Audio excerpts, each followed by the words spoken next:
وَإِذْ أَخَذَ اللَّهُ مِيثَاقَ النَّبِيِّينَ، اور یاد کرو جب کہ اللہ نے تمام انبیاء سے ایک عہد لیا تھا، لَمَا آتَيْتُكُم مِّن كِتَابٍ وَحِكْمَةٍ، جب بھی میں تمہیں دوں گا کتاب اپنی اور حکمت، ثُمَّ جَاءَكُمْ رَسُولٌ، پھر تمہارے پاس آئے کوئی اور رسول، نیا رسول، مُصَدِّقٌ لِّمَا مَعَكُمْ، جو کہ تمہارے ساتھ جو کچھ ہے اس کی تصدیق کرتے ہوئے آئے، لَتُؤْمِنُنَّ بِهِ وَلَتَنصُرُنَّهُ، تو تمہیں لازماً اس پر ایمان لانا ہوگا اور اس کی مدد کرنی ہوگی، کیونکہ انبیاء کا ایک سلسلہ چل رہا تھا، ہر نبی جو ہے آئندہ کی پیشن گوئی کر کے گیا ہے، اور یہ بھی ختم نبوت کے بارے میں بہت بڑی دلیل ہے کہ ایسی کسی شے کا ذکر قرآن میں یا حدیث میں نہیں ہے، بلکہ اس کے برعکس ہے کہ نبوت مجھ پر ختم ہو گئی ہے، ورنہ اس سے پہلے تمام انبیاء حضرت مسیح حضور کی بشارت دے کر گئے، تمام انبیاء کی کتابوں میں بشارتیں موجود ہیں۔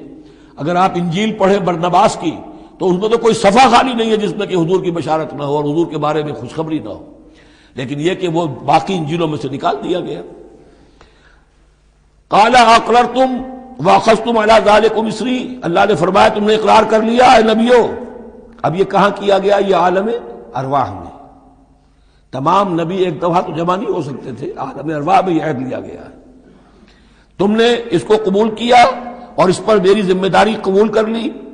قالوا اقررنا، جیسے ہم سب کے سب کہہ کے آئے تھے الست بربکم قالوا بلا، ایسے ہی جنہیں نبوت سے سرفراز ہونا تھا ان کی ارواح سے یہ اضافی جو ہے عہد لیا کہ اگر میں تمہیں نبی بنا کر بھیجوں گا، تمہارے بعد جو نبی آئے گا پھر تمہیں اپنے لوگوں کو یہ کہہ کر جانا ہے کہ بعد میں آنے والے کی مدد کرنا اور اس کی نصرت کرنا، اس پر ایمان لانا۔ قال فاشهدوا وانا معكم من الشاهدين، تو اللہ نے کہا تو اچھا تم بھی گواہ رہو اور میں بھی گواہ ہوں۔ فمن تولى بعد ذلك، تو جس نے بھی منہ موڑ لیا اس کے بعد، فاولئک هم الفاسقون، تو یقیناً وہی ہے سرکش لاہنجار۔ افغیر دین اللہ یبغون، تو کیا یہ اللہ کے دین کے سوا کوئی اور دین چاہتے ہیں؟ وَلَهُ أَسْلَمَ مَنْ فِي السَّمَاوَاتِ وَالْأَرْضِ طَوْعًا وَكَرْهًا وَإِلَيْهِ يُرْجَعُونَ، جبکہ آسمانوں اور زمین میں جو کچھ ہے اللہ کے سامنے سر تسلیم خم کیے ہوئے ہے، چاہے خوشی سے اور چاہے مجبوراً، اور اسی کی طرف ان سب کو لوٹا دیا جائے گا۔ قُلْ آمَنَّا بِاللَّهِ، یہ دیکھیے 16ویں رکوع کی سورہ بقرہ کی آیات جو ہیں تقریباً تھوڑے سے لفظی فرق کے ساتھ، کہیے آمنا باللہ، ہم ایمان لائے اللہ پر، وما انزل علینا، جو نازل کیا گیا ہم پر، وما انزل علی ابراہیم و اسماعیل و اسحاق و یعقوب والاسباط، اور جو کچھ نازل کیا گیا ابراہیم پر، اسماعیل پر، اسحاق پر اور یعقوب پر اور ان کی اولاد پر، وما اوتی موسیٰ و عیسیٰ والنبیون من ربہم، جو بھی موسیٰ کو دیا گیا، عیسیٰ کو دیا گیا، تمام انبیاء کو دیا گیا ان کے رب کی طرف سے، لا نفرق بین احد منہم ونحن لہ مسلمون، ہم ان میں سے کسی ایک کے مابین بھی کوئی تفریق نہیں کرتے اور ہم تو اللہ کے فرما بردار ہیں۔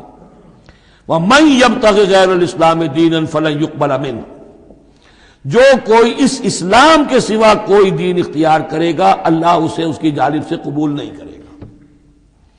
وَهُوَ فِي الْآخِرَةِ مِنَ الْخَاسِرِينَ، اور آخرت میں وہ پھر خسارے پانے والوں میں سے ہو کر رہے گا۔ كَيْفَ يَهْدِي اللَّهُ قَوْمًا كَفَرُوا بَعْدَ إِيمَانِهِمْ، کیسے ہدایت دے گا اللہ ان لوگوں کو جو ایمان کے بعد کافر ہو گئے۔ اس کا کیا مطلب ہے؟ یعنی ان کے دل ایمان لے آئے تھے، مان لیا تھا، حقیقت منکشف ہو گئی تھی، جیسے سورۃ النمل میں ہم پڑھیں گے وَجَحَدُوا بِهَا وَاسْتَيْقَنَتْهَا أَنفُسُهُمْ ظُلْمًا وَعُلُوًّا، انہوں نے انکار تو کیا لیکن ان کی جی نے، دل نے ان کے یقین کر لیا تھا کہ بات صحیح ہے۔ دل اقراری ہے، زبان انکاری ہے۔ زبان انکاری کیوں ہے؟ ظلمًا وعلوا، حق تلفی کرنے کے لیے اور اپنی سربلندی کے لیے، اپنی چودراہٹ کے لیے، بغیم بینہم، ورنہ دل ان کے ایمان لا چکے تھے۔ تو کیف یہدی اللہ قوما کفروا بعد ایمانہم، کہ جب حق منکشف ہو گیا، دل نے گواہی دے دی کہ حق ہے، پھر بھی کفر کیا۔ وَشَهِدُوا أَنَّ الرَّسُولَ حَقٌّ، اور انہوں نے گواہی دی کہ رسول حق ہے، آپس میں باتیں کرتے تھے۔ چنانچہ روایت میں آتا ہے کہ جو علقمہ کے دو بیٹے جو ہیں ابو حارثہ اور کرز، جب یہ چلے تھے یمن سے، نجران سے، تو کہیں ٹھوکر لگی کرز کے گھوڑے کو، تو اس نے کہا تعیس العمد، ہلاک ہو جائے وہ دور والا، یعنی جس کی طرف ہم جا رہے ہیں، محمد کی طرف صلی اللہ علیہ وسلم۔ اس پر بڑے بھائی نے کہا، ابو حارثہ نے، تعیست امک، تیری ماں ہلاک ہو جائے۔ اس نے کہا کیوں؟ میں نے تو محمد کو کہا تھا جو کچھ کہا تھا، تمہیں کیوں اس طرح برا لگا؟ انہوں نے کہا تمہیں معلوم نہیں ہے وہ وہی نبی ہیں، ہم پوری طرح جان چکے ہیں وہ وہی نبی ہیں، ان کی شان میں گستاخی نہیں کریں گے، پکڑے جائیں گے ہم، وہ نبی ہیں اور وہی ہیں جن کے ہم منتظر تھے۔ انہوں نے کہا پھر مانتے کیوں نہیں؟ تم جانتے ہو ان بادشاہوں نے ہمیں بڑا مقام دیا ہوا ہے، رومن امپائر کے تحت تھے یہ لوگ اور مصر کی حکومت کے، اور انہوں نے ہمیں مقام دے رکھا ہے، ہمیں دولت دی ہے، ہمیں مال دیا ہے، ہمیں حیثیت دی ہے، مراتب دیے ہیں، اگر ہم نے محمد کو مان لیا تو سب چھن جائیں گے۔ یہ باقاعدہ روایت میں موجود ہے۔ ابھی آتے ہوئے تو جاتے ہوئے کیا حال ہوگا آپ اس کا اندازہ کیجئے، جبکہ مباہلے سے فرار کر کے گئے ہیں۔ وَشَهِدُوا أَنَّ الرَّسُولَ حَقٌّ، وہ گواہی دے چکے ہیں کہ رسول حق پر ہیں اور حق ہیں۔ وَجَاءَهُمُ الْبَيِّنَاتُ، اور ان کے پاس کھلی کھلی نشانیاں آ چکی ہیں۔ وَاللَّهُ لَا يَهْدِي الْقَوْمَ الظَّالِمِينَ، اللہ ایسے ظالموں کو ہدایت نہیں دیتا۔ أُولَٰئِكَ جَزَاؤُهُمْ أَنَّ عَلَيْهِمْ لَعْنَةَ اللَّهِ وَالْمَلَائِكَةِ وَالنَّاسِ أَجْمَعِينَ، یہ تو وہی لوگ ہیں کہ جن کا بدلہ یہ ہے کہ ان پر اللہ کی بھی لعنت ہے، فرشتوں کی بھی اور تمام انسانوں کی بھی۔ یہ الفاظ بھی سورہ بقرہ میں آ چکے ہیں۔ خالدین فیہا، وہ اسی لعنت میں رہیں گے۔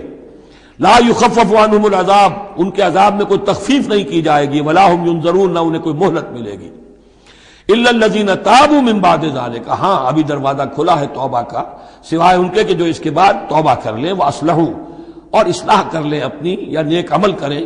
فإن اللہ غفور الرحیم، تو ابھی توبہ کا دروازہ بند نہیں ہے، یقیناً اللہ غفور الرحیم ہے۔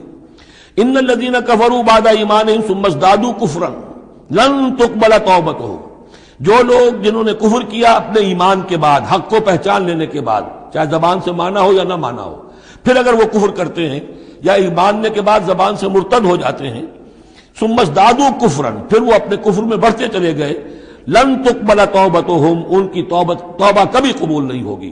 واولئک هم الضالون، اور وہ تو یقیناً گمراہوں میں سے ہیں۔ ان الذین کفروا وماتوا وهم کفار، یقیناً وہ لوگ کہ جنہوں نے کفر کیا اور فوت ہو گئے، مر گئے اسی حال میں کہ وہ کافر تھے، فلن يقبل من احدهم ملء الارض ذهبا ولو افتدى به، تو ان میں سے کسی ایک سے زمین کی مقدار کے مطابق سونا بھی فدیے میں قبول نہیں کیا جائے گا اگر وہ پیش کر سکے۔ اب ظاہر بات ہے یہ محال ہے، ناممکن ہے، لیکن یہ کہ بات سمجھانے کے لیے کہ وہاں پر کوئی فدیہ نہیں ہے، زمین کے حجم کے برابر بھی سونا دے کر اور کوئی چھوٹنا چاہے گا تو نہیں چھوٹے گا۔ یہ وہی بات ہے، واتقوا یوما لا تجزی نفس عن نفس شیئا ولا يقبل منها شفاعۃ ولا یؤخذ منها عدل، کوئی فدیہ نہیں لیا جائے گا، ولا هم ینصرون، نہ ان کی مدد ہوگی۔ اولئک لهم عذاب علیم، یہ وہ لوگ ہیں کہ جن کے لیے ہے دردناک عذاب، وما لهم من ناصرین، اور نہیں ہوں گے ان کے لیے مدد کرنے والے۔